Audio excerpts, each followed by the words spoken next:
On a frigid December morning in 1887, the most powerful man in Pittsburgh made a discovery that would haunt him for the rest of his days. When steel magnate Cornelius Vandermark descended the marble staircase of his Fifth Avenue mansion, he found his wife's emerald evening gown laid out perfectly on the Persian rug of their grand foyer, still warm to the touch, as if she had just stepped out of it moments before. But Evangeline Vandermark was nowhere to be found. The front door remained locked from the inside, every window sealed against the bitter Pennsylvania winter, and not a single servant had seen or heard anything unusual during the night. What made this disappearance even more chilling was that Evangeline had been seen by 3 different household staff members going to bed just 4 hours earlier, wearing that very same gown. The Pittsburgh Police Department, pressured by Vandermark's political connections, officially closed the case after only 6 days, citing insufficient evidence of foul play. But the truth about what happened to Evangeline Vandermark that December night was far more sinister than anyone could have imagined, involving a web of industrial espionage, family secrets, and a conspiracy that reached the highest levels of Pittsburgh's Gilded society. What investigators never discovered was that Evangeline's disappearance was merely the final act in a drama that had been unfolding for over 2 years. A deadly game of cat and mouse between a woman seeking justice for her murdered father and a husband whose empire was built on the bones of his enemies. Before we continue with the story of Evangeline Vandermark and uncover the dark truth behind her disappearance, I want to ask you to subscribe to our channel and hit that notification bell so you never miss stories like this. Also, let me know in the comments which state or city you're listening from. I love connecting with our audience from all across America. Now let me take you back to the winter of 1887, when Pittsburgh's steel barons ruled like kings and murder was just another business expense. The winter of 1887 found Pittsburgh at the height of its industrial glory, a city where fortunes were made in steel and coal, and where the smokestacks of countless factories painted the sky in perpetual shades of gray. The air itself seemed to carry the weight of ambition and desperation, thick with coal smoke and the dreams of thousands of immigrants who had come to America seeking their fortune in the blazing furnaces of Pennsylvania's mills. It was a city of stark contradictions, where magnificent mansions stood just blocks away from squalid tenements, and where a man could rise from poverty to unimaginable wealth, or fall from grace into an unmarked grave in a matter of months. The Vandermark mansion stood as a testament to this new American aristocracy, a 4-story Gothic revival masterpiece that dominated an entire city block on Fifth Avenue, its towers and turrets casting long shadows over the Allegheny River below. The building itself was a monument to excess, featuring hand-carved stone gargoyles imported from French quarries, stained glass windows depicting scenes from industrial triumph, and a grand ballroom that could accommodate 300 of Pittsburgh's elite. The mansion's grounds sprawled across 4 acres of meticulously maintained gardens, greenhouse conservatories, and outbuildings that included a carriage house large enough for a dozen vehicles, servants' quarters that housed the estate's substantial staff, and the mysterious ice house that would later play such a crucial role in the dark events to come. Cornelius Vandermark had built his empire from nothing, starting as a common laborer in the steel mills before revolutionizing the production process with innovations that made him one of the wealthiest men in America. At 52, he was an imposing figure with steel-gray hair and piercing blue eyes that seemed to see through anyone who dared cross him in business. His hands, though now soft from years of prosperity, still bore the calluses and scars of his early days working the furnaces, a reminder of the brutal world he had clawed his way out of through a combination of brilliant engineering insight and utterly ruthless business practices. Those who knew him in his early days often remarked on the transformation from the idealistic young inventor who had genuinely believed his innovations could improve working conditions for all steel workers, to the cold industrial titan who would later orchestrate the deaths of anyone who threatened his empire. Cornelius's rise to power had not been achieved through innovation alone. In the cutthroat world of 1880s industrial America, success often required a willingness to employ methods that would make even the most hardened robber baron pause. Vandermark had learned early that competitors could be eliminated through means far more permanent than simple market competition. A strategic fire here, a boiler explosion there, the mysterious disappearance of a rival's key engineer. These were the tools of industrial warfare in an age where government oversight was minimal and law enforcement could be bought for the price of a politician's campaign fund. His marriage to Evangeline Hartwell in 1882 had been the social event of the decade. She, the daughter of a prominent Boston banking family, 20 years his junior, with auburn hair that caught the light like spun copper and a laugh that could fill an entire ballroom. At 25, Evangeline possessed the kind of refined beauty and sophisticated education that marked her as a member of New England's old money aristocracy. She spoke fluent French and German, played piano with near-professional skill, and had received the finest education available to women of her social class at Miss Porter's school in Connecticut. But beneath her polished exterior lay a sharp intelligence and moral compass that would ultimately put her on a collision course with her husband's criminal empire. The wedding had been a calculated move on Cornelius's part, designed to provide his industrial empire with the social legitimacy that only an alliance with Boston's banking elite could offer. The Hartwell family's connections opened doors throughout New England's financial community, allowing Vandermark to secure the massive loans necessary to expand his steel production and acquire smaller competitors. For her part, Evangeline had entered the marriage believing she was allying herself with a man whose innovations could genuinely improve the lives of American workers, unaware that her new husband viewed human life as just another resource to be exploited in pursuit of profit. But by the winter of 1887, those who knew the couple intimately whispered that all was not well in the Vandermark household. Evangeline, once the sparkling centerpiece of Pittsburgh's social scene, had grown increasingly withdrawn over the past year. She spent hours alone in the mansion's extensive library, writing in a leather-bound journal that she kept locked in her personal writing desk with a small brass key that she wore on a chain around her neck. The library itself was a magnificent room, with floor-to-ceiling shelves containing over 3,000 volumes, including first editions of literary classics, scientific treatises, and an extensive collection of books on American industrial history that Evangeline had been accumulating since her arrival in Pittsburgh. The household staff, a carefully selected group of 12 individuals who had served the family for years, noticed that she had begun taking long walks at odd hours, often returning with muddy boots and a distant look in her green eyes. These walks frequently took her through Pittsburgh's working-class neighborhoods, where she would speak with the wives and children of mill workers, learning firsthand about the dangerous conditions and frequent accidents that plagued the city's industrial workforce. What the servants didn't know was that these conversations were part of Evangeline's growing investigation into the suspicious patterns of industrial accidents that seemed to follow in her husband's wake, wherever his business interests led him. The Vandermark estate employed some of Pittsburgh's most trusted servants, each chosen not only for their skills, but for their discretion and absolute loyalty to the family. Margaret Sullivan, the Irish head housekeeper, had overseen the mansion's daily operations for nearly a decade after emigrating from County Cork during the devastating potato famine of the 1870s. She was a woman of fierce intelligence and unshakable moral principles, qualities that had made her invaluable to the Vandermark household, but would also make her a crucial witness to the strange events surrounding Evangeline's disappearance. Thomas Brennan, the gruff Scottish groundskeeper, had arrived in America with his wife and 3 children in 1868, fleeing the economic devastation that followed the Highland clearances. His family had worked for wealthy Americans since their arrival, and Thomas took immense pride in maintaining the Vandermark estate's grounds to perfection. But his keen eye for detail and intimate knowledge of every inch of the property would reveal disturbing signs that someone had been using the estate for purposes far darker than anyone imagined.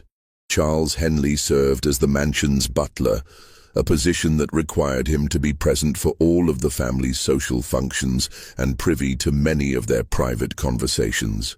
Originally from Philadelphia, Henley had been trained in the finest traditions of English domestic service and prided himself on maintaining the highest standards of professional discretion.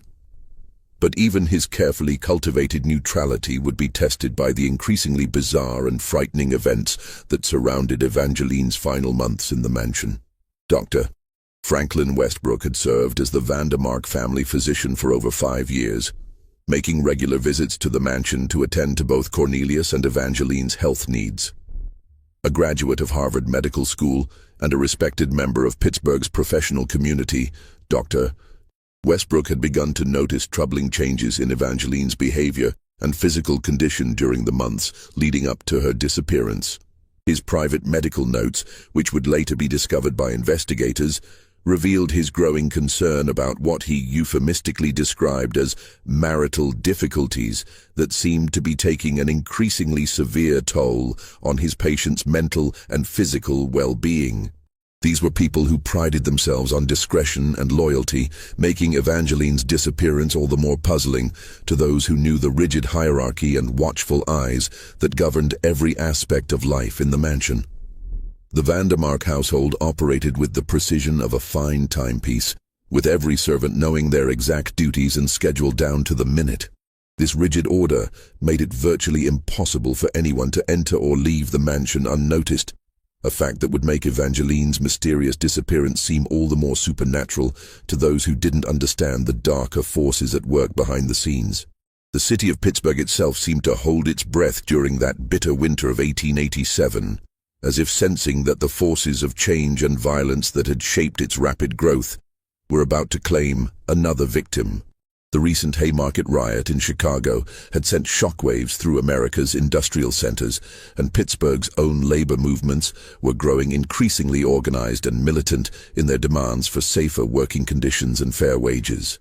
Into this volatile atmosphere came whispers of a secret organization of industrialists who had banded together to maintain their power through any means necessary, including the systematic elimination of anyone who threatened their control over America's growing industrial empire.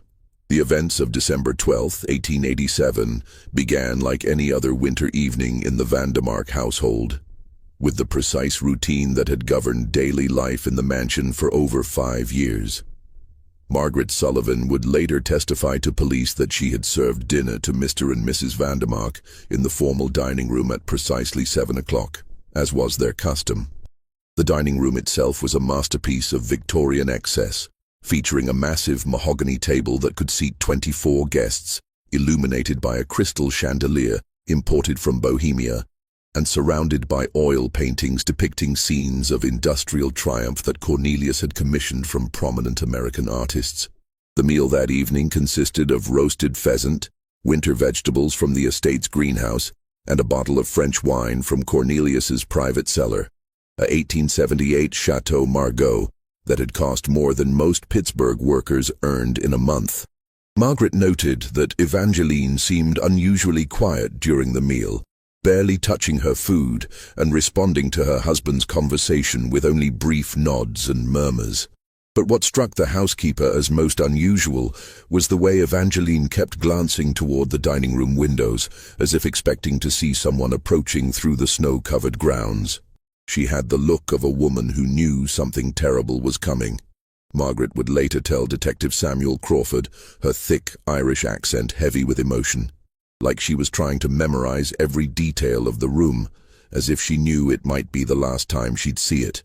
Cornelius, for his part, appeared to be in unusually high spirits that evening, speaking animatedly about a new steel contract he had secured with the Pennsylvania Railroad and his plans for expanding operations into Ohio and West Virginia. But Charles Henley, serving the meal with his characteristic silent efficiency, noticed that despite his cheerful demeanor, Cornelius kept checking his pocket watch throughout dinner, behavior that suggested he was expecting some predetermined event to occur at a specific time. At 9:30, Margaret had helped Evangeline prepare for bed, assisting her into the emerald silk evening gown that she often wore when entertaining at home. though no guests were expected that evening. This detail would later puzzle investigators, as Evangeline typically wore simpler nightclothes when retiring, and the elaborate evening gown seemed entirely inappropriate for a quiet night at home. The gown itself was a stunning creation, imported from Paris at a cost of nearly $500, with intricate beadwork that caught the light from the gas lamps and created an almost ethereal effect as Evangeline moved. Margaret specifically remembered complimenting the gown's intricate beadwork, and Evangeline had smiled, the first genuine expression of happiness the housekeeper had seen from her mistress in weeks. But along with that smile came something else that would haunt Margaret for the rest of her life. Evangeline had embraced her, holding her tightly for several long seconds while whispering, "Thank you for your kindness, Margaret. You've been like a mother to me these past years." At the time, Margaret had been touched by the unexpected display of affection, but looking back, she realized it had felt very much like a goodbye. She looked almost relieved, Margaret would later tell the police. Like a great weight had been lifted from her shoulders, if you understand my meaning. But there was something else there too, a kind of terrible sadness, as if she knew she was about to lose everything she held dear. During the preparation for bed, Margaret also noticed that Evangeline was wearing a piece of jewelry she had never seen before, a small silver locket on a thin chain around her neck. When Margaret commented on it, Evangeline had simply said it contained something precious that must be preserved, but she refused to open it or explain its significance. The locket was ornate in design, with intricate Celtic knotwork that suggested Irish craftsmanship, and it seemed strangely out of place among Evangeline's usual collection of expensive but understated jewelry. Thomas Brennan, making his final rounds of the estate's perimeter at 11 o'clock, reported seeing a light in Evangeline's private study on the second floor. Through the frost-covered window, he observed her silhouette seated at her writing desk, her pen moving steadily across paper in what appeared to be urgent, almost frantic writing. This was the last confirmed sighting of Evangeline Vandermark alive, though Thomas would later remember thinking at the time that something about her posture suggested desperation rather than the calm correspondence that usually occupied her evening hours. What Thomas couldn't see from his position on the grounds was the scene unfolding inside Evangeline's study. The room was her private sanctuary, decorated with mementos from her childhood in Boston and filled with the books and personal papers that represented her true intellectual interests. That night, Evangeline was engaged in what she knew would be her final act of documentation, writing a detailed account of everything she had discovered about her husband's criminal activities and the systematic murder campaign that had eliminated dozens of his competitors and potential threats. The study itself bore witness to months of careful investigation. Hidden behind seemingly innocent books were photographs, documents, and correspondence that revealed the true scope of the Pittsburgh Circle's activities. Maps of Pennsylvania and neighboring states were marked with red pins, indicating the locations of suspicious industrial accidents, each accompanied by detailed notes about the victims, the circumstances of their deaths, and the business advantages that had accrued to Circle members as a result. At 6 in the morning, when Margaret arrived to begin her daily duties, she discovered the front door locked from the inside, with the heavy iron bolt that could only be engaged from within the house securely in place.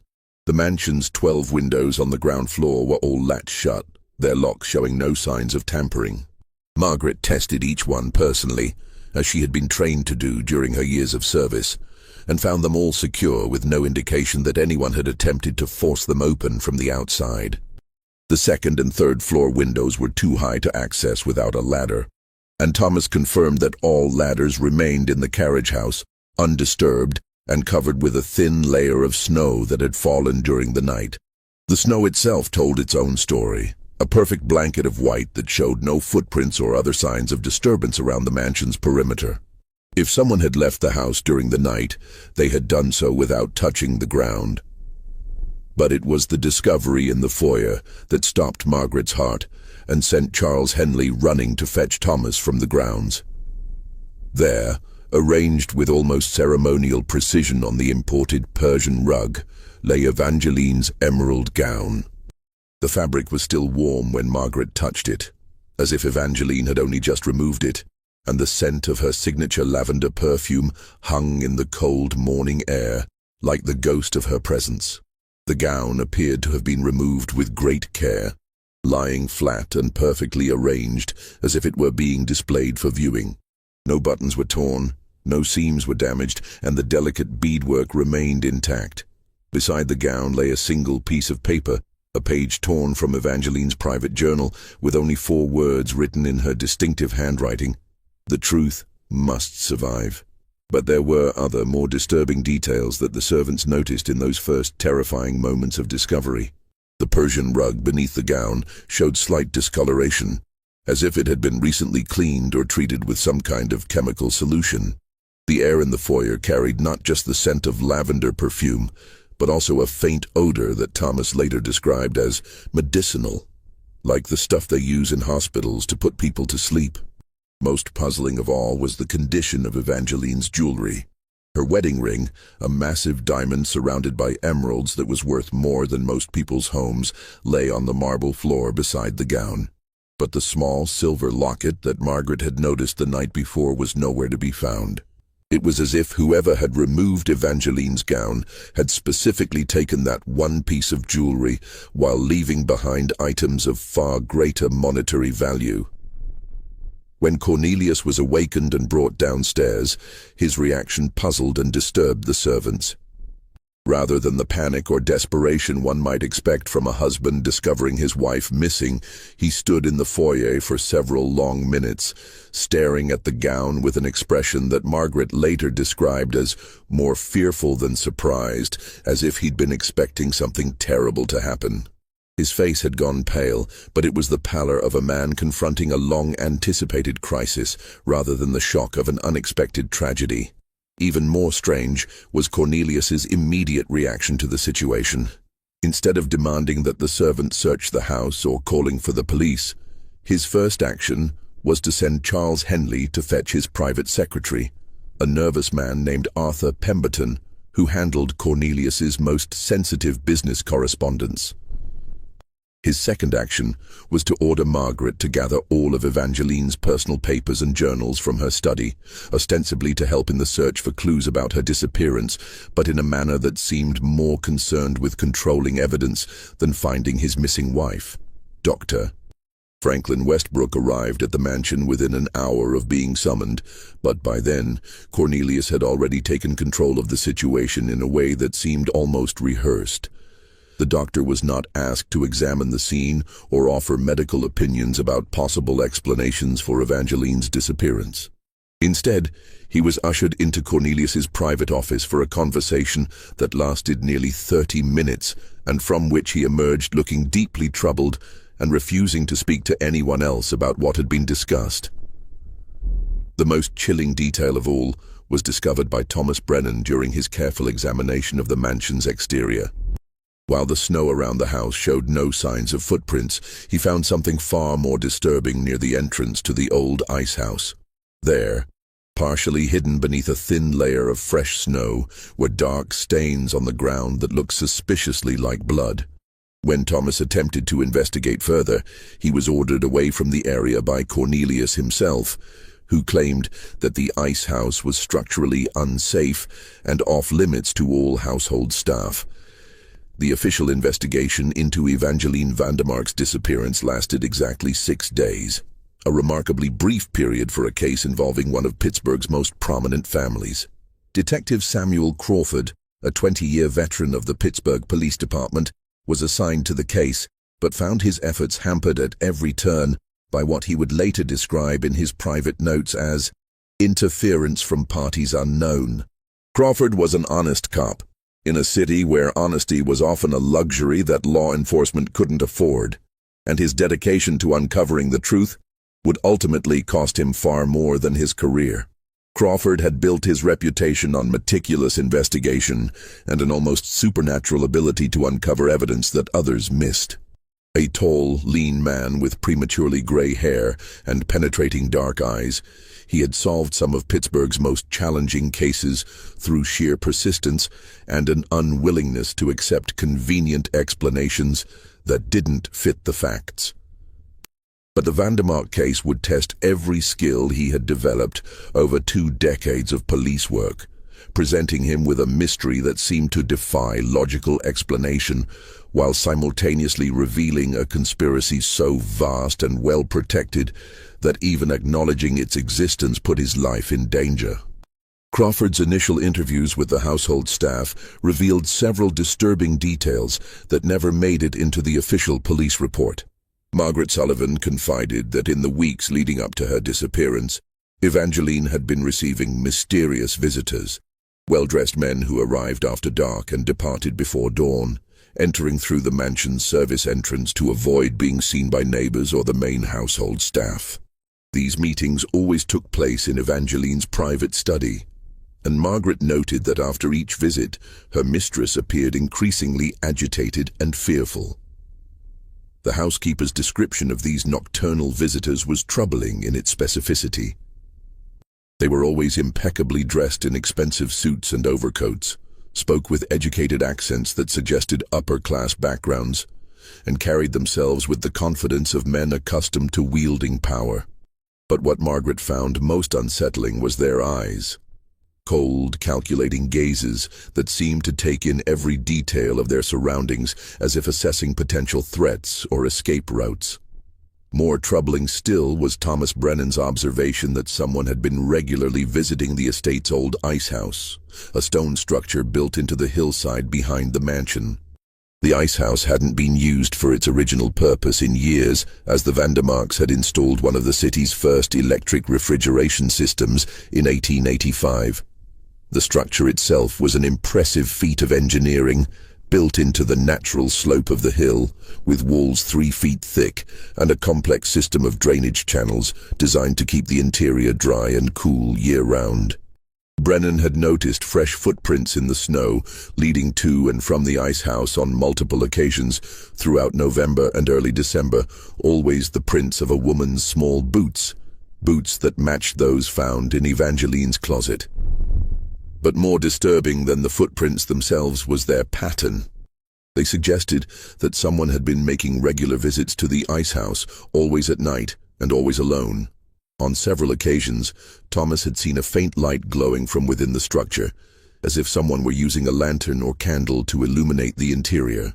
When Crawford attempted to question Thomas about these observations in detail, the groundskeeper revealed something even more unsettling. On at least 3 occasions, he had seen not just Evangeline's footprints leading to the ice house, but also the tracks of a much larger person, someone wearing heavy boots of the type typically worn by workmen or laborers. These larger footprints always appeared on the same nights as Evangeline's visits, but they followed a different path, approaching the ice house from the direction of the public road rather than from the mansion itself. Detective Crawford's attempts to search the ice house were blocked by Cornelius Vandermark himself, who claimed that the structure was unsafe and that a full structural inspection would be required before anyone could enter. This explanation struck Crawford as suspicious, given that the ice house had been built with the same attention to quality and durability that characterized all of the Vandermark estate's structures. When Crawford pressed for permission to conduct even a limited examination of the building's exterior, he was informed by Vandermark's lawyers that any investigation of the ice house would require a specific warrant that clearly articulated probable cause for believing evidence of a crime might be found within. The legal obstacles placed in Crawford's path were unlike anything he had encountered in his 2 decades of police work. Typically, families of missing persons were eager to cooperate with any investigation that might lead to their loved one's recovery. But the Vandermark case was different. From the very beginning, it seemed as if powerful forces were working to limit the scope of the investigation and prevent certain areas of inquiry from being pursued.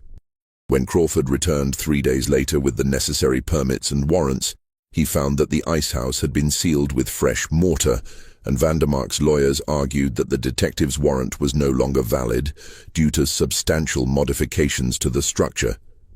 The speed with which this sealing had been accomplished was remarkable, requiring the work of skilled masons and a substantial quantity of building materials that must have been procured and transported to the estate within a matter of hours. Perhaps most significantly, Crawford discovered that Evangeline's private journal, the leather-bound book that servants had seen her writing in obsessively, was missing from her locked writing desk. The desk itself showed no signs of forced entry, and the only key was reportedly in Evangeline's possession when she disappeared. When questioned about the journal, Cornelius claimed to have no knowledge of such a book, despite Margaret Sullivan's sworn testimony that she had seen him reading from it on the morning of Evangeline's disappearance. The missing journal was particularly significant because several servants had described it as containing far more than typical personal reflections or social correspondence.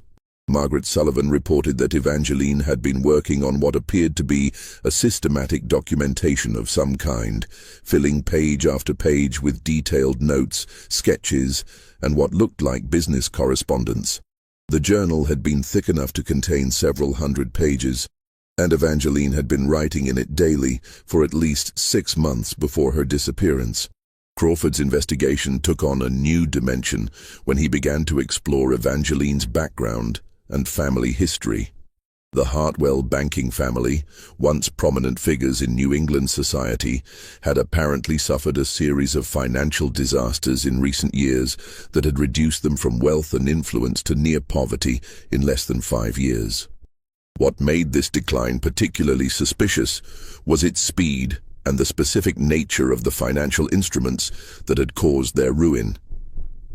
Evangeline's father, Harrison Hartwell, had died under mysterious circumstances in Boston in 1886. Officially ruled a suicide by hanging, though no note was ever found, and family friends insisted that he had shown no signs of depression or financial despair. The Boston Police Department's file on Harrison Hartwell's death was remarkably thin, containing little more than a brief report describing the discovery of his body in his banking office and a cursory statement from the coroner attributing his death to suicide while of unsound mind. But Crawford's investigation revealed details about Harrison Hartwell's death that had never been included in the official Boston police report. A source within the Boston banking community informed Crawford that Harrison had been working on exposing a complex fraud scheme involving the manipulation of steel industry investments in the weeks before his death.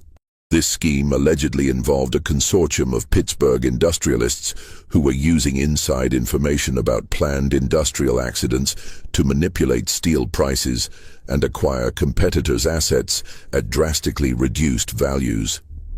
Even more disturbing was the fate of Evangeline's younger brother, Edmund Hartwell. Family friends claimed he had traveled to California to seek his fortune in late 1886, shortly after his father's death, though no one could provide specific details about his departure or his current whereabouts. Edmund had been a promising young attorney who had recently graduated from Harvard Law School and had been working with his father on investigating the financial irregularities that may have contributed to the family's ruin. Crawford's attempts to trace Edmund Hartwell's movements after leaving Boston revealed a troubling pattern. Railroad records showed that a young man matching Edmund's description had purchased a ticket to Chicago in November 1886, but there was no record of him continuing on to California. Hotel registries in Chicago showed that someone using the name E.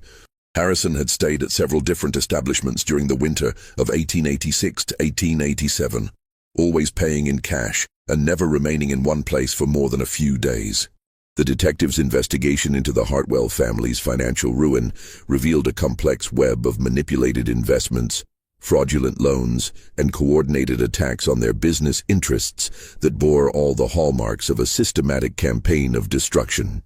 The timing of these financial attacks coincided almost perfectly with Cornelius Vandermark's courtship of Evangeline, suggesting that her marriage might have been as much about eliminating a potential threat as it was about gaining social legitimacy for Vandermark's industrial empire. But perhaps the most chilling discovery Crawford made during his investigation into the Hartwell family was a pattern of similar financial attacks, targeting other prominent families throughout New England and the mid-Atlantic states. In each case, the targeted families had either owned steel-related businesses, possessed information about steel industry practices, or had been involved in investigating labor conditions or industrial safety issues. And in each case, the family's destruction had been followed by the acquisition of their assets by companies that could be traced back to a small group of Pittsburgh industrialists. Crawford's private notes from this period reveal his growing realization that Evangeline Vandermark's disappearance was not an isolated incident, but rather the latest in a series of eliminations designed to protect a conspiracy that had been operating for at least a decade.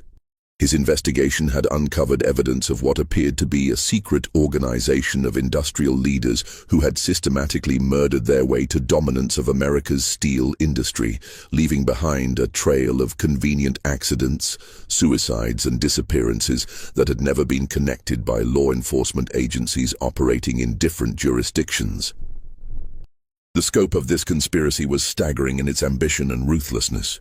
Crawford's research suggested that the Pittsburgh Circle, as he had begun calling the organization in his notes, had been responsible for the deaths of at least 37 people over the past 10 years, including business rivals, investigative journalists, labor organizers, and family members who had possessed dangerous knowledge about the group's activities.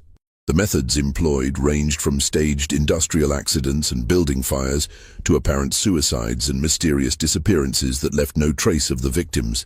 3 months after Evangeline's disappearance, Pittsburgh's industrial landscape was shaken by a series of unprecedented events that seemed, at first glance, unrelated to the Vandermark mystery. A massive explosion at the Consolidated Steel Works, a facility owned by Vandermark's primary competitor, industrialist Henry Rutherford, killed 17 workers and destroyed nearly half the factory.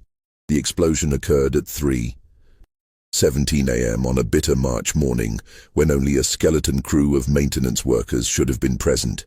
But investigators later discovered that several key engineers and foremen had been working late that night on what Rutherford described as critical production modifications. The official investigation blamed a faulty boiler, but whispers throughout Pittsburgh's working-class neighborhoods suggested sabotage.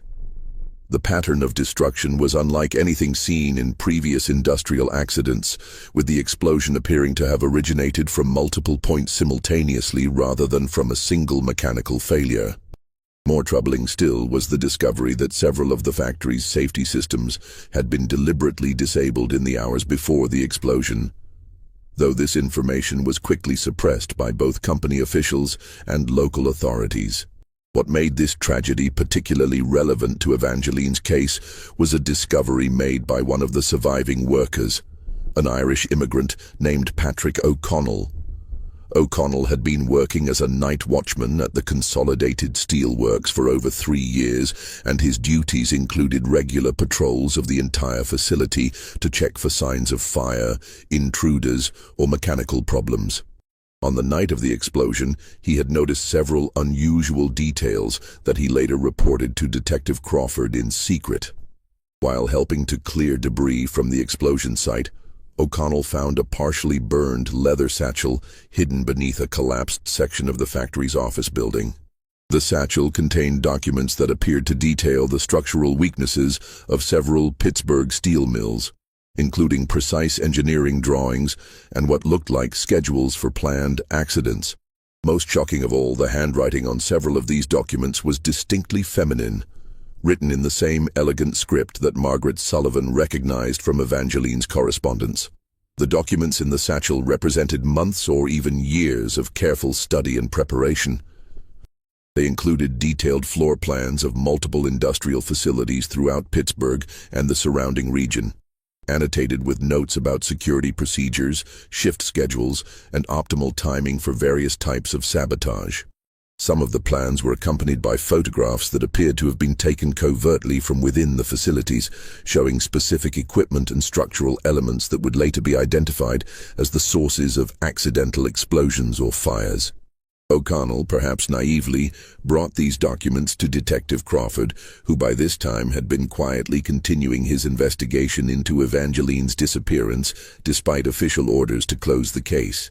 The detective's examination of the papers revealed something that made his blood run cold. The documents contained detailed information about the Consolidated Steel Works vulnerabilities, information that could only have been obtained by someone with intimate knowledge of industrial espionage, or someone married to one of the industry's most powerful figures. But the documents revealed something even more disturbing than evidence of sabotage. Several of the papers contained correspondence between someone identified only as EV and another person referred to as EH. The tone of these letters was conspiratorial and urgent, discussing plans to expose the circle and bring justice for father.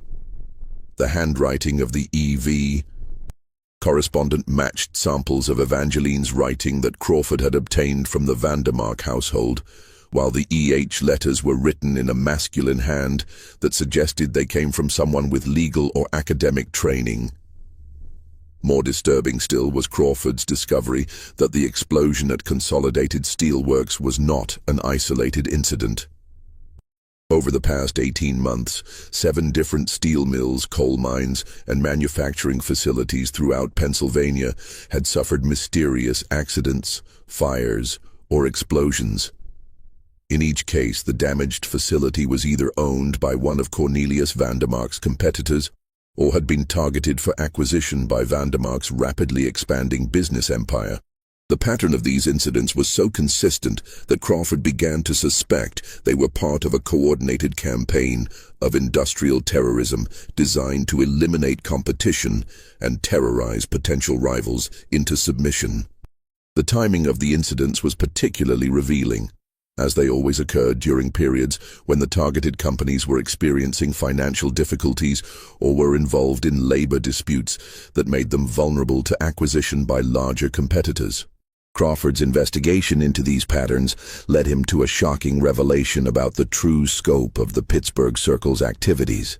The organization was not simply eliminating individual competitors, but was systematically restructuring Pennsylvania's entire industrial economy to ensure their complete dominance of steel production, coal mining, and related industries. They had created what amounted to a shadow government of industrial leaders who controlled not just their own enterprises, but also key politicians, judges, police officials, and newspaper editors throughout the region. The detective's research revealed that the Pittsburgh Circle had been operating for at least 15 years, beginning as an informal alliance between 3 major steel producers who had recognized the advantages of coordinating their efforts to eliminate smaller competitors.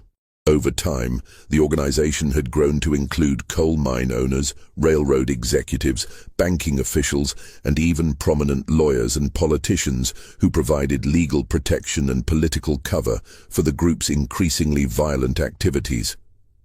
What made the Pittsburgh Circle particularly dangerous was their sophisticated understanding of how to manipulate both public opinion and law enforcement. They owned several newspapers throughout Pennsylvania and Ohio, allowing them to control how industrial accidents were reported and investigated. They had cultivated relationships with key figures in local and state government, ensuring that investigations into their activities would be limited in scope and quickly closed without meaningful findings.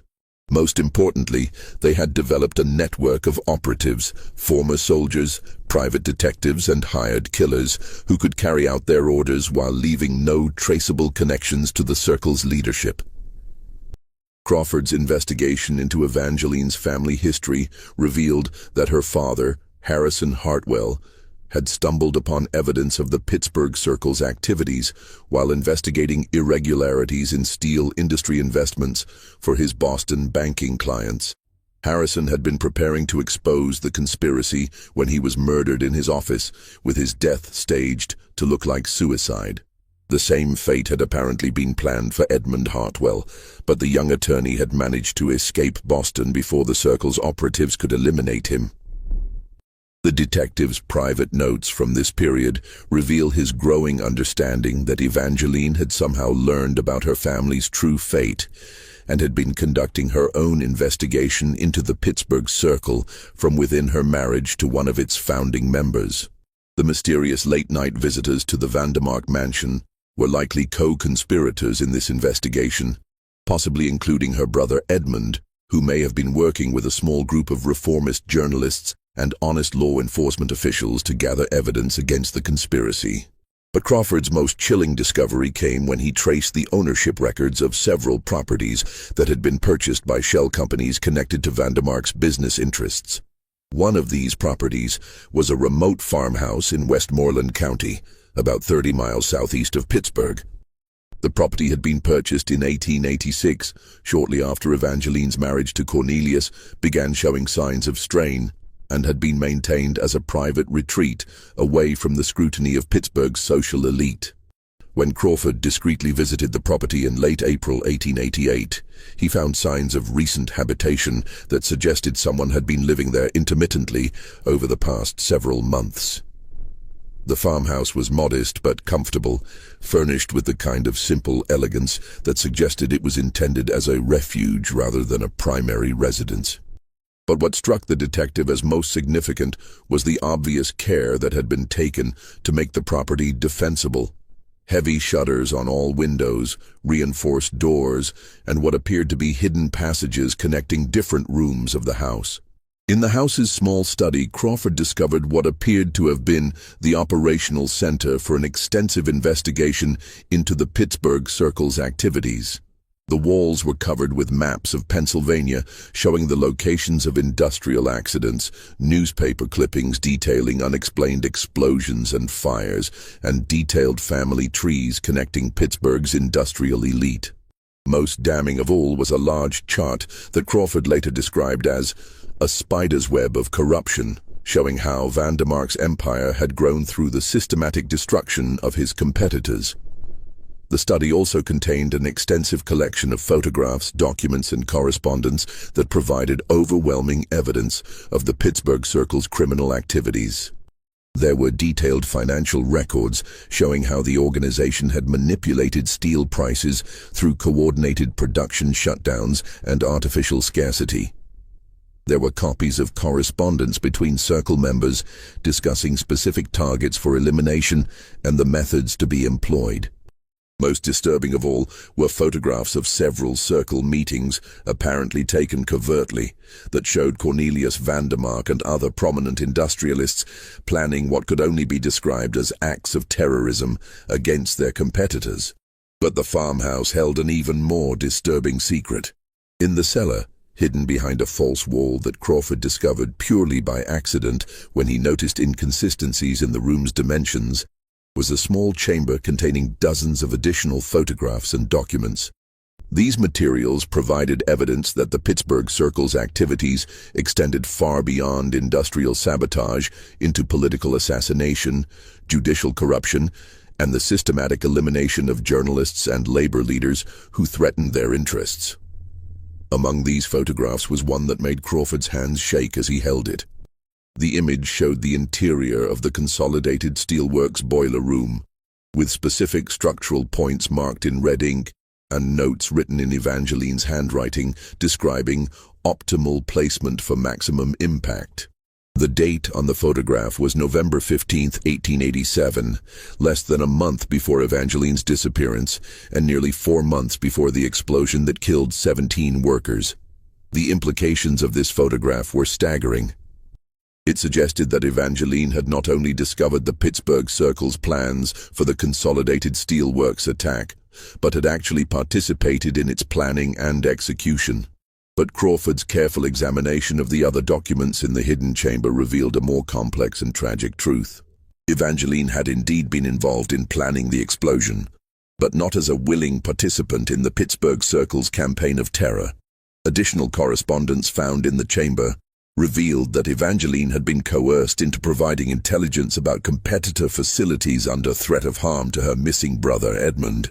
The Circle had been using Edmund's life as leverage to force Evangeline's cooperation in their sabotage operations, while simultaneously using her marriage to Cornelius to provide cover for their activities. But Evangeline had been secretly documenting everything, building a comprehensive case against the organization while appearing to cooperate with their demands.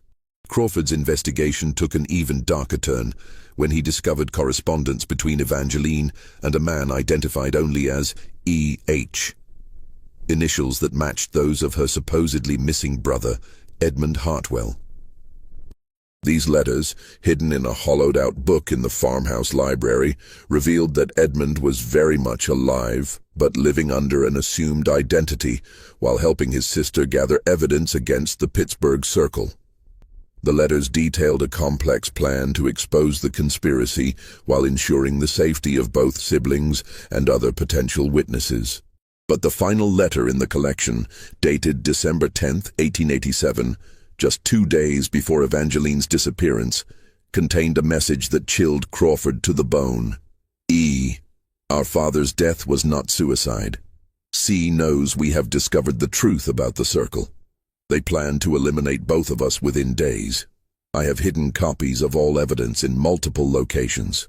If something happens to me, remember our childhood hiding place. The truth waits there. Do not trust anyone in Pittsburgh. The corruption reaches into the highest levels of government. Trust only the contact in Chicago whose name I gave you. Time is running out. V. The letter was accompanied by a detailed map of the Vandermark estate, with specific locations marked for what appeared to be hidden caches of evidence. Most significant was a marking at the old ice house, indicating that additional documentation was concealed somewhere within that structure. Crawford realized that Evangeline's regular visits to the ice house had not been meetings with co-conspirators, but rather trips to hide evidence that would eventually expose the Pittsburgh Circle's crimes. As Crawford pieced together the full scope of Evangeline's investigation, he began to understand the true courage and determination that had driven her final months. She had discovered that her marriage was part of a conspiracy that had murdered her father and destroyed her family. But instead of fleeing or seeking protection, she had chosen to use her position as Cornelius's wife to gather evidence that could bring down the entire organization.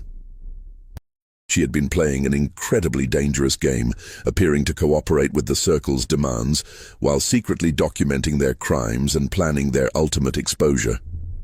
But Crawford's investigation was about to take an even more dangerous turn.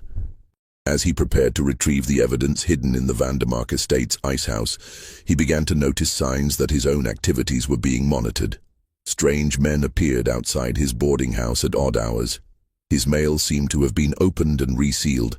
Witnesses who had previously been willing to speak with him suddenly became evasive or claimed to have no memory of their earlier conversations. Just when Crawford thought he had begun to understand the scope of the conspiracy, his investigation was abruptly terminated. On a rainy April morning in 1888, Detective Samuel Crawford was found dead in an alley behind Pittsburgh Central Police Station, officially ruled a heart attack brought on by excessive drinking. But Crawford's wife later testified that her husband rarely drank and had been in excellent health. More suspicious still was the fact that all of Crawford's case files related to the Vandermark investigation disappeared from the police station on the same night he died. The detective's death marked the end of any official investigation into Evangeline Vandermark's disappearance. But it also represented something far more sinister. Proof that the Pittsburgh Circle was willing to murder law enforcement officials to protect their secrets. Crawford's death sent a clear message to other honest cops and potential investigators that some cases were too dangerous to pursue, no matter how compelling the evidence might be. In the months following Detective Crawford's death, Pittsburgh's industrial elite seemed to close ranks even more tightly, creating an atmosphere of fear and suspicion that permeated every level of society.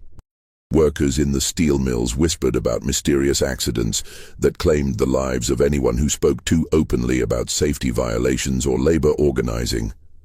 Journalists found that editors were suddenly unwilling to publish stories that might reflect poorly on the city's major industrial leaders. Even politicians who had previously supported labor reforms began to change their positions, often citing vague concerns about economic stability and the need to maintain Pittsburgh's competitive advantage in national markets. But beneath this surface calm, forces were stirring that would eventually bring the Pittsburgh Circle's crimes into the light.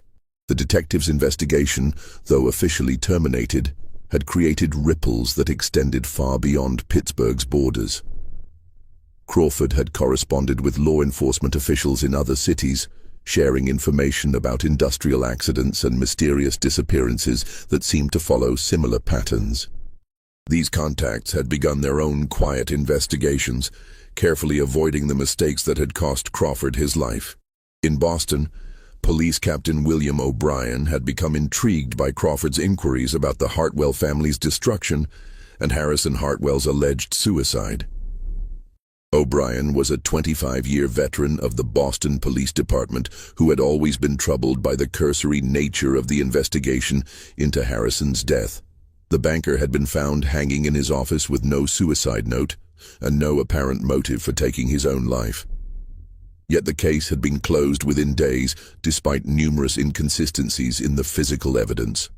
O'Brien's review of the original case files revealed several details that had been overlooked or deliberately ignored by the original investigators.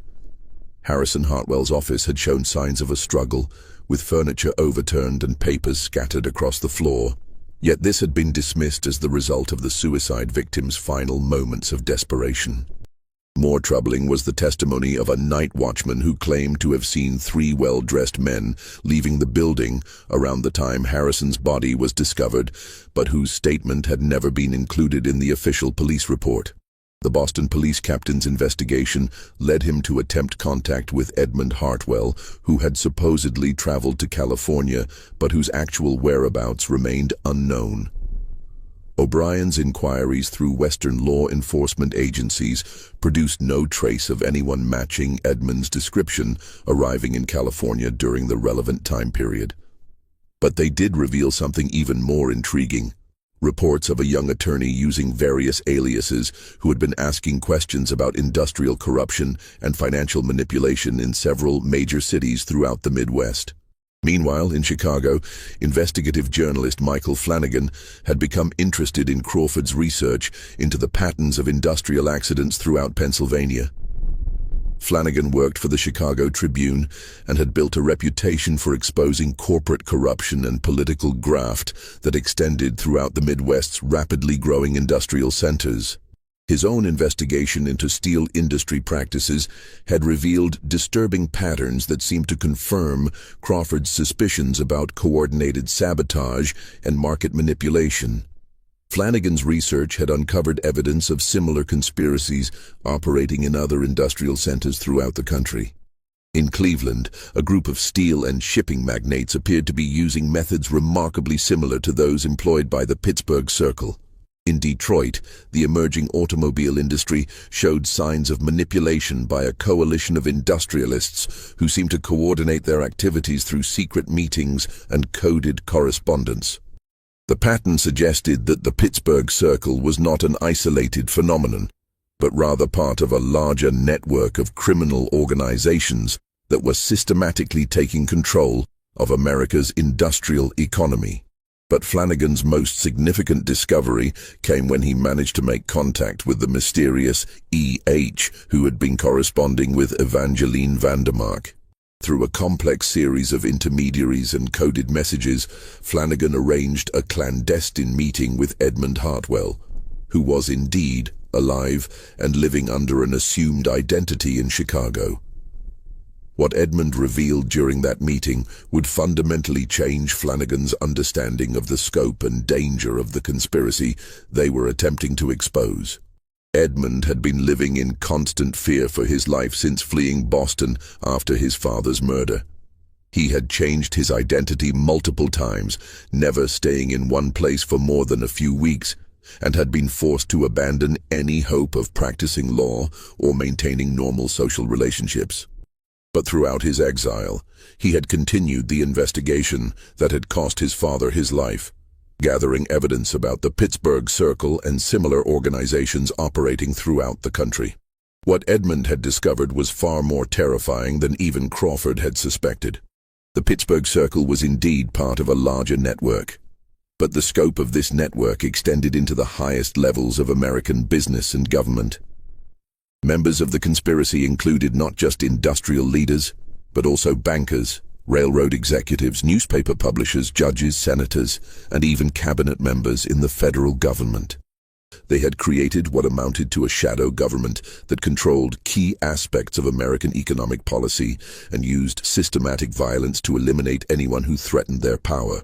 Edmund's evidence included detailed documentation of how this conspiracy had manipulated the Panic of 1873, engineering a financial crisis that allowed them to acquire distressed assets at a fraction of their true value. They had orchestrated labor strikes and industrial violence to justify the use of federal troops against workers' organizations. They had even influenced foreign policy decisions, pushing for tariffs and trade agreements that benefited their industrial empires at the expense of American consumers and workers.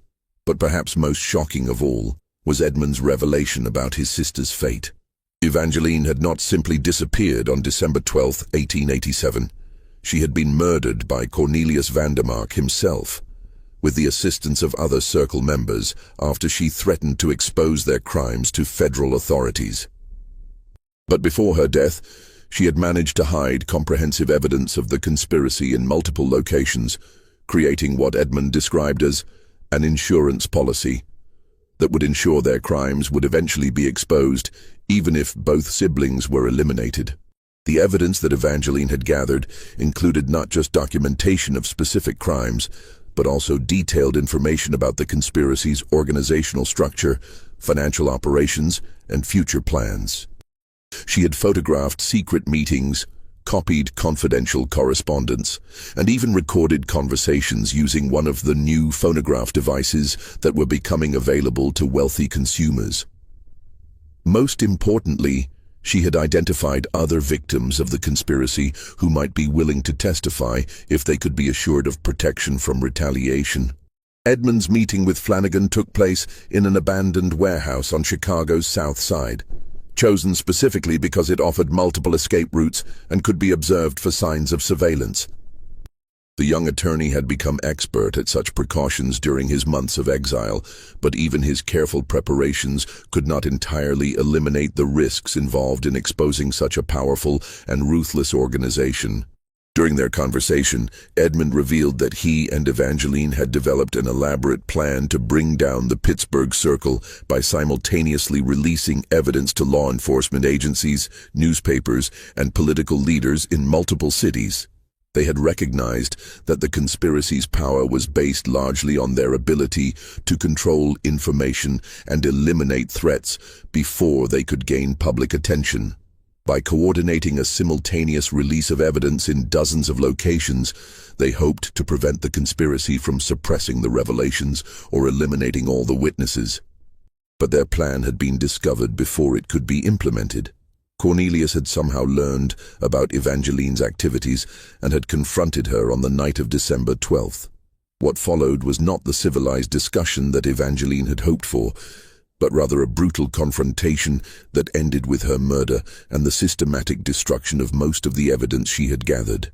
Edmund's voice shook with emotion as he described his sister's final message to him, delivered through a coded telegram that reached him just hours before her death. She had warned him that their plan had been compromised and that he should immediately implement the emergency procedures they had developed for just such a contingency. But by the time he received the message, it was already too late to save his sister, and he had been forced to choose between attempting a rescue that would likely result in both their deaths and preserving the evidence that might eventually bring their killers to justice. The journalist's meeting with Edmund was interrupted by the sound of footsteps in the warehouse corridor, followed by the unmistakable click of revolvers being cocked. Both men realized simultaneously that their carefully planned security measures had been insufficient to prevent discovery by the conspiracy's agents. As they prepared for what seemed likely to be their final moments, Edmund pressed a small leather portfolio into Flanagan's hands, whispering urgently that it contained the locations of Evangeline's hidden evidence caches and the names of other witnesses who might be willing to testify. Just when we thought we'd seen it all, the horror in Pittsburgh intensifies. If this story is giving you chills, share this video with a friend who loves dark mysteries, hit that like button to support our content, and don't forget to subscribe to never miss stories like this. Let's discover together what happens next in this deadly game of cat and mouse between truth and power. What followed was a desperate chase through the darkened streets of Chicago, with Edmund and Flanagan barely escaping their pursuers through a combination of luck, local knowledge, and the help of sympathetic workers who had their own reasons for opposing the industrial conspiracy. But even as they escaped immediate capture, both men knew that their lives had been forever changed by this encounter. They were now marked men, hunted by an organization with virtually unlimited resources and a demonstrated willingness to kill anyone who threatened their power. The implications of their narrow escape were clear. The Pittsburgh Circle's reach extended far beyond Pennsylvania's borders, and their network of agents and informants was sophisticated enough to track and locate their enemies even in distant cities.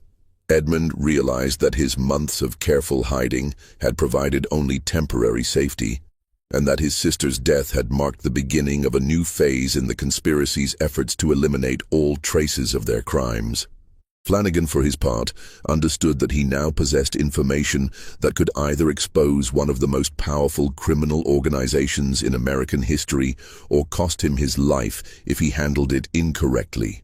The leather portfolio that Edmund had given him contained not just evidence of past crimes, but also detailed plans for future operations that could affect the lives of thousands of workers and the economic stability of entire regions. The confrontation that would seal Evangeline Vandermark's fate began at exactly 11:47 p.m. on December 12, 1887, when Cornelius entered her study without knocking, a breach of the courteous distance they had maintained for months. Evangeline looked up from her writing to find her husband standing in the doorway, his face a mask of cold fury that she had never seen before. Behind him stood two other men she recognized from social gatherings, fellow members of what she now knew was called the Pittsburgh Circle. "Did you really think I wouldn't discover your little investigation?" Cornelius asked, his voice carrying a quiet menace that was far more terrifying than shouting would have been.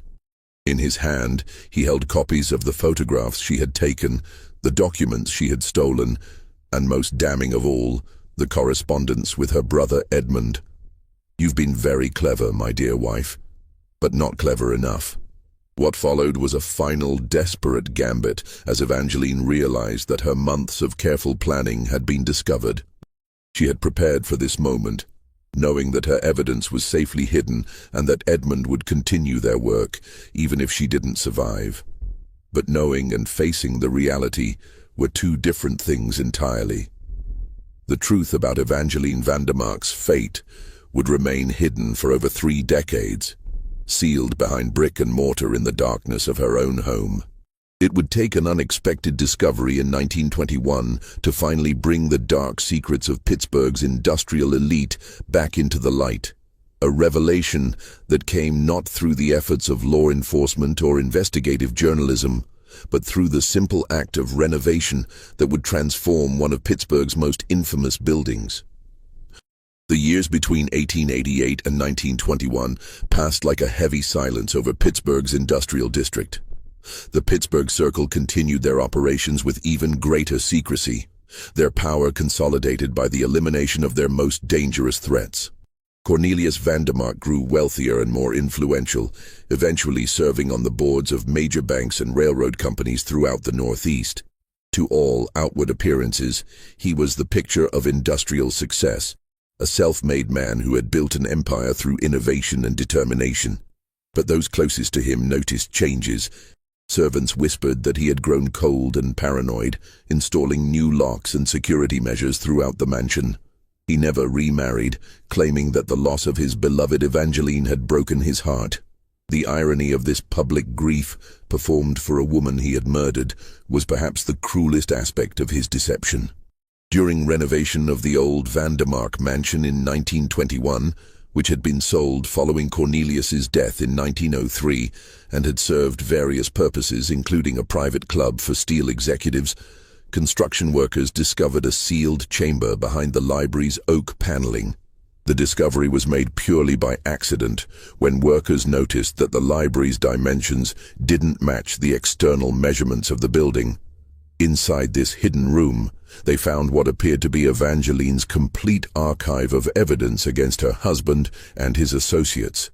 The chamber was approximately 8 feet by 12 feet, with shelves lining every wall and a small desk positioned near a concealed ventilation system that had kept the air breathable and the documents preserved despite decades of abandonment. The room had been designed as both a secure storage facility and a potential refuge, with a hidden entrance that could be accessed through a rotating section of the library's bookshelf.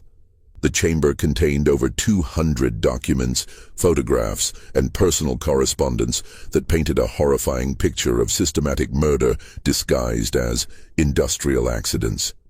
Evangeline had spent months meticulously documenting how Cornelius and the Pittsburgh Circle had orchestrated the deaths of dozens of competitors, labor organizers, and anyone else who threatened their monopolistic control over Pennsylvania's industrial wealth.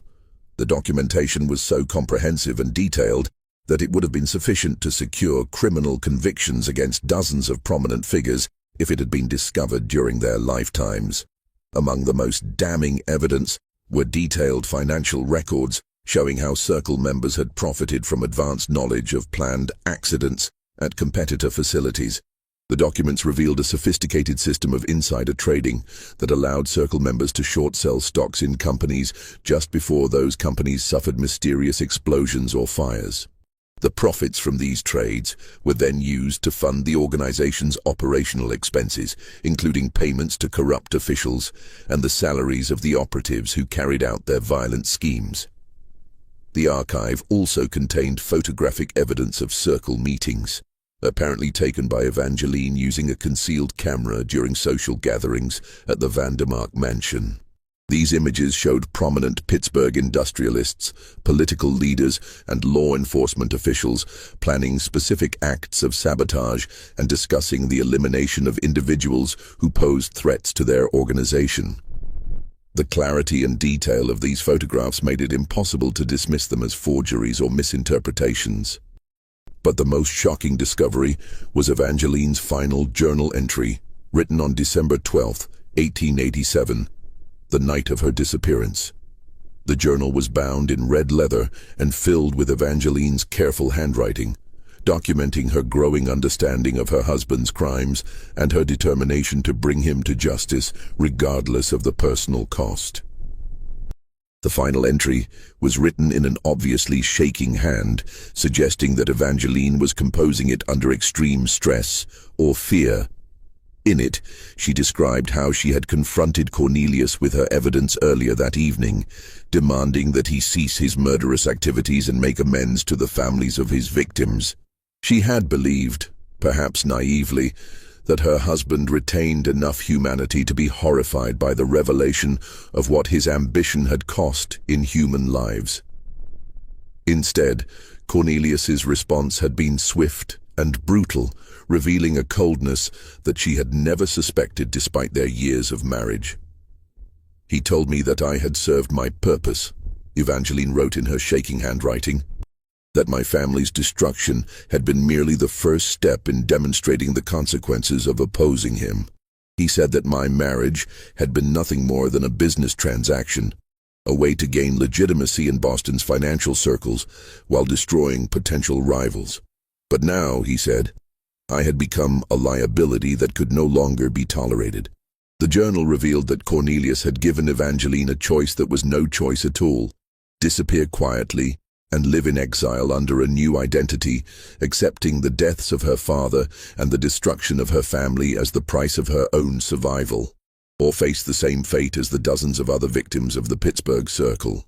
But Evangeline had prepared for this moment throughout the months of her investigation, and her response demonstrated both her courage and her determination to ensure that justice would eventually be served. Working with her brother Edmund, who had indeed been secretly living in Chicago under an assumed identity, she had developed an elaborate plan to fake her own death while ensuring that evidence of the conspiracy would eventually be discovered. The plan involved using the mansion's hidden passages to stage her disappearance, while actually remaining concealed within the building long enough to complete her documentation of the conspiracy's crimes. The emerald gown left in the foyer had been a deliberate misdirection, intended to suggest supernatural circumstances while actually concealing a very human plan for survival and eventual justice. On the night of December 12th, Evangeline had used a system of hidden passages within the mansion, passages that she had discovered during her investigation and that Cornelius had used to secretly meet with his co-conspirators. These passages, accessible through hidden panels in the mansion's walls, connected to maintenance tunnels that had been built during the mansion's construction to allow servants to move through the building without being seen by the family or their guests. But Evangeline's plan had a fatal flaw that she could not have anticipated. She had underestimated not just the ruthlessness of her husband and his associates, but also their detailed knowledge of the mansion's hidden architecture. The secret passages that she had believed would provide her escape route had actually been designed and built under Cornelius's direct supervision, and he was intimately familiar with every concealed entrance and exit in the building. Her journal's final entry revealed that just as she was preparing to escape through the hidden passages, she heard footsteps in the corridor outside her study, footsteps that belonged not to servants or household staff, but to several men whose voices she recognized as members of the Pittsburgh Circle. Realizing that Cornelius had discovered her plan and summoned his associates to deal with the threat she represented, she made a desperate decision to hide her evidence in the sealed chamber behind the library before attempting to flee. The journal entry broke off abruptly in the middle of a sentence, but the physical evidence found in the chamber told the rest of the story.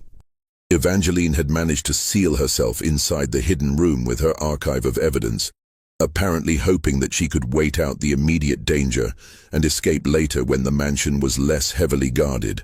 But her hiding place had become her tomb when Cornelius and his associates discovered her location and decided to eliminate both her and her evidence permanently. The workers who discovered Evangeline's hidden chamber in 1921 found more than just documents and photographs. In the far corner of the room, concealed beneath a pile of moth-eaten curtains and partially collapsed wooden shelving, they discovered human remains.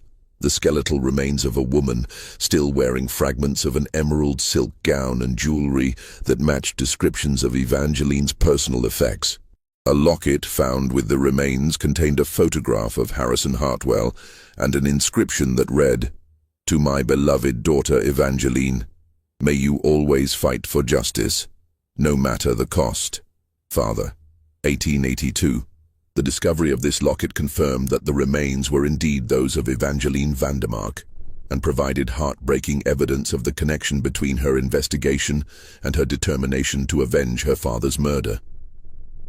The medical examiner's report, though limited by the condition of the remains and the passage of time, suggested that the woman had died from a blow to the head, consistent with murder rather than natural causes or accident. The positioning of the skull and the presence of what appeared to be defensive wounds on the arm bones suggested that Evangeline had fought desperately for her life before succumbing to her injuries. But perhaps more significant than the cause of death was evidence suggesting that Evangeline had been walled up alive in the chamber, trapped as it was sealed from the outside by her murderers. Scratches on the walls indicated that she had tried to claw her way out, and fragments of broken pottery suggested she had attempted to dig through the brick and mortar that sealed her tomb. The horror of her final hours was almost beyond imagination.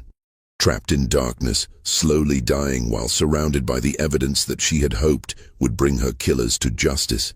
Most heartbreaking of all was a final message that Evangeline had managed to scratch into the wooden floor of the chamber using what appeared to be a piece of her jewelry. The message was brief but clear. "Edmund, The circle continues. Stop them. Justice for father. E.V. Deck, 1887.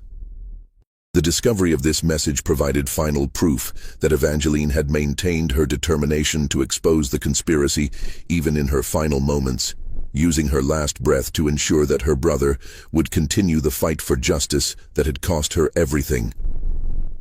The discovery of Evangeline's remains and her archive of evidence prompted a renewed investigation into the activities of the Pittsburgh Circle, leading to the exposure of a conspiracy that had controlled Pennsylvania's industrial development for over 4 decades.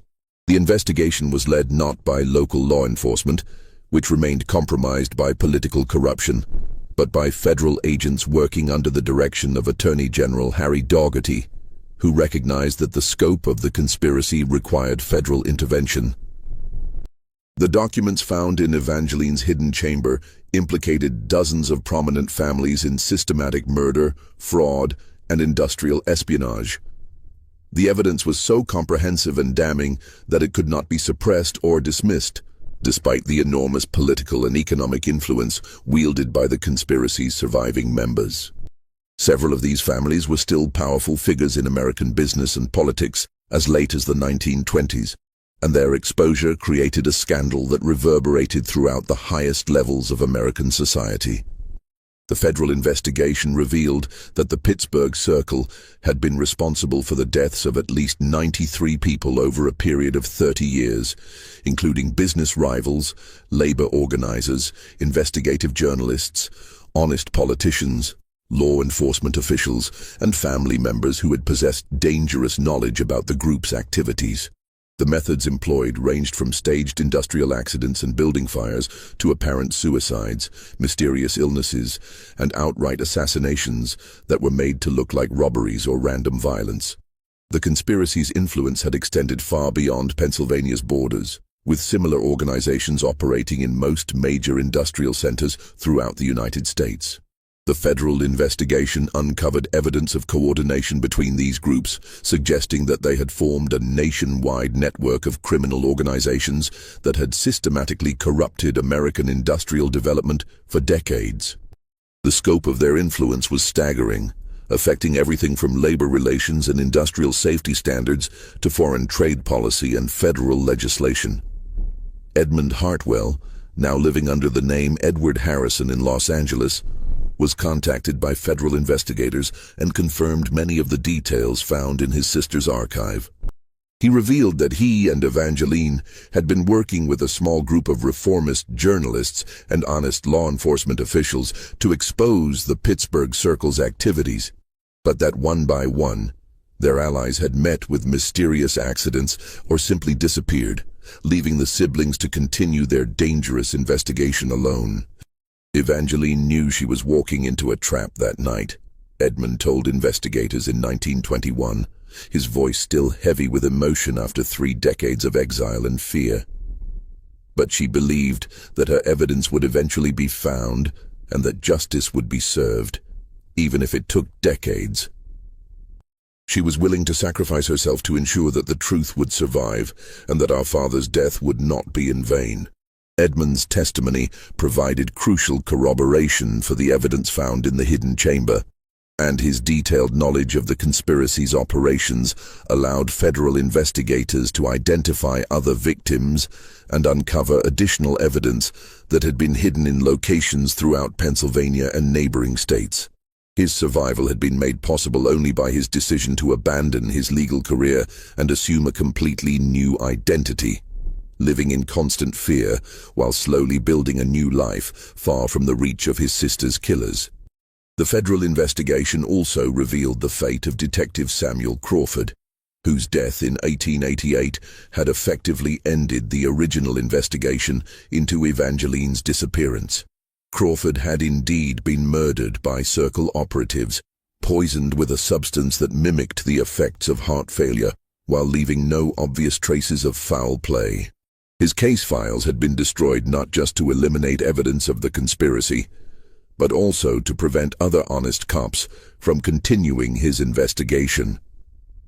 The investigation into Crawford's death led to the discovery of his personal notes, which had been hidden by his widow in defiance of threats from unknown parties who had demanded their destruction. These notes provided additional confirmation of the conspiracy's scope and methods, and revealed that Crawford had been much closer to exposing the truth than anyone had realized at the time of his death. But perhaps the most significant outcome of the federal investigation was the exposure of corruption that extended into the highest levels of government. Several prominent senators, congressmen, and federal judges were implicated in the conspiracy, either as active participants or as recipients of bribes that had purchased their silence and cooperation. The resulting scandal led to the largest corruption investigation in American history up to that time, and resulted in the resignation or removal of dozens of public officials. The Vandermark mansion was demolished in 1923, officially due to structural problems, but more likely to eliminate any remaining evidence of the crimes committed within its walls.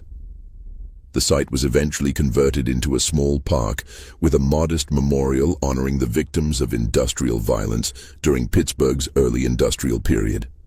The memorial made no specific mention of Evangeline Vandermark or the Pittsburgh Circle, reflecting the continued influence of powerful families who preferred that certain aspects of their history remain forgotten. Cornelius Vandermark's business empire was quietly dismantled following the federal investigation, with assets distributed among various shell companies and trusts that obscured their connection to the original conspiracy. Many of the families connected to the Pittsburgh Circle continued to wield enormous influence in American industry throughout the 20th century, their dark origins carefully hidden behind layers of legitimate business ventures and philanthropic activities that helped rehabilitate their public images. The steel industry itself underwent significant reforms following the exposure of the Pittsburgh Circle's activities. New federal safety regulations were implemented.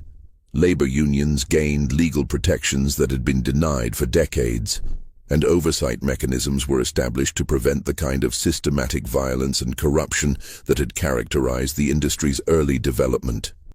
These changes came too late to help the hundreds of workers who had died in the conspiracy's engineered accidents, but they helped ensure that such systematic violence would be much more difficult to conceal in the future. The exposure of the Pittsburgh Circle also led to important changes in law enforcement and journalism. Federal agencies gained new powers to investigate interstate criminal conspiracies, and newspapers developed more sophisticated methods for protecting sources and investigating corporate corruption. The case became a touchstone for investigative journalists throughout the 20th century, demonstrating both the importance of persistent investigation and the extreme dangers faced by those who attempted to expose powerful criminal organizations.